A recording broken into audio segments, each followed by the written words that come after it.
Welcome back. It's Lenfest Kids. It's a new season. Yeah. I'm Rob King. These are my co-programmers or co-conspirators, Samantha Sullivan. They're older than you might remember from last year. They're 9 now. Yeah. We're still remote, unfortunately, as you can see, but we're hoping that Colombia's policies on that will change over the course of this season, especially since they just announced that kids can get a vaccine too, and I know that you are really excited about that, right? No, we are not. Sam does not like getting jabs. Yeah. She Anyway, that said, we got a lot of great stuff planned, and we got some surprises as well, and we got a surprise at the end of this video for you. This year we've seen New York opening up again. You're back in school in person. Yes, I I'm am. teaching in person. I'm also back in school in person. Well, you both go to the same school. Yes, so Anyway, so New York's back. Yeah. And we thought that we would make New York City the theme for this season of Lenfest Kids. I mean, the city has been the setting for countless movies, so I thought, what can we learn about this great city from the films that have used it as a backdrop?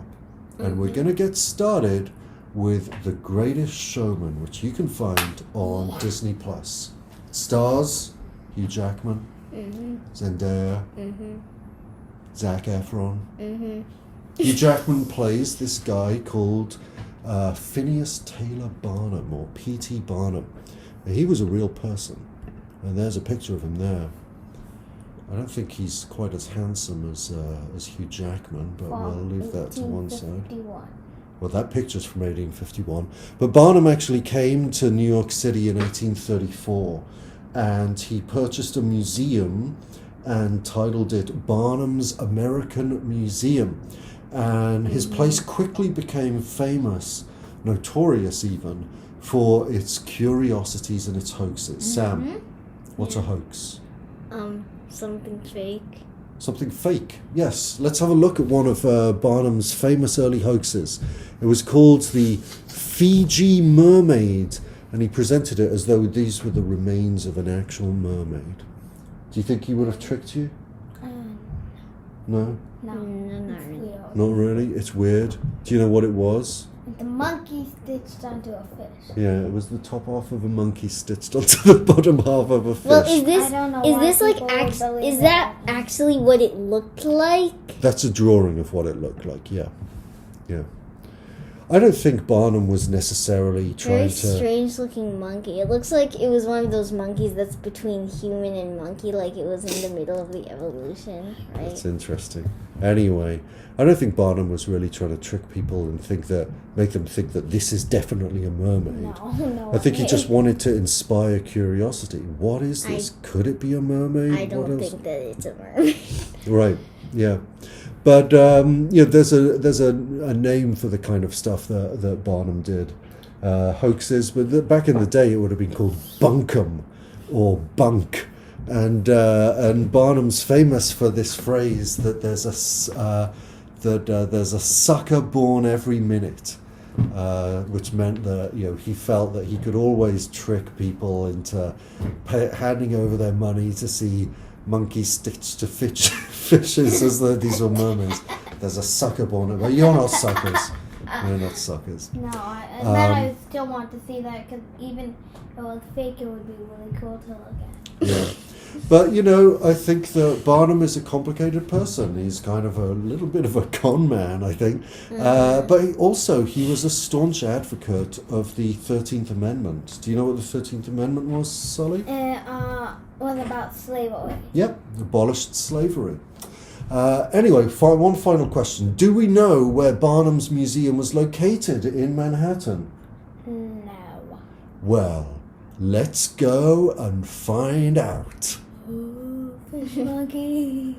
Actually, before we go close, we wanted to take a shot a little bit further away, because this is approximately the same angle on the American Museum as you can see in the old photograph that we could show you now as well. So again, a lot has changed here. But you can see how the park, there's this kind of tapering down to a triangle point. Oh, sorry. And I think that you can see that tapering down in the picture as well. Anyway, onwards. Hey. So we're walking down the street here, getting close to the museum. Now if you'll see, I mean maybe it's too far off, but if you look into the far distance you can see that there's a Zara. It's a woman's clothes shop. That's actually, that's the directly where the museum used to be. So let's see if they'll let us in. Oh, probably. You think they will? Well, yeah. It's closed Well, it's up. always important to ask permission, for this kind of thing. Well, here we are right in front of it now. Hello. I have my mask on. And just to give you a better sense of where we are, No, I don't. if you turn around here, you can see the World Trade Center Memorial Building And the right Spirit behind me. Halloween store. Yes, and the Spirit Halloween store's over there. Anyway, yes, and there's St. Paul's Chapel there. Well, unfortunately, they wouldn't let us record inside. We would have had to go through corporate, but you can see inside here. I mean, I guess it just looks like any other Zara's, but nonetheless, it's pretty funny to think that, just where we were was where General Tom Thumb, Commodore Nutt, Jenny Lind, Anna Swan, like all of those great Barnum performers. That they performed right here, and I think even though it doesn't look like the American Museum anymore, it's just an act of historical imagination that allows you to kind of feel that these things were happening in the past, right? Anyway, we have someone way more important than us to introduce the Greatest Showman now. So without further ado, we'll pass it over to Mr. Hugh Jackman himself. Hi to all the Lenfest Kids. I'm thrilled you're getting to see The Greatest Showman as part of this series of films on New York City.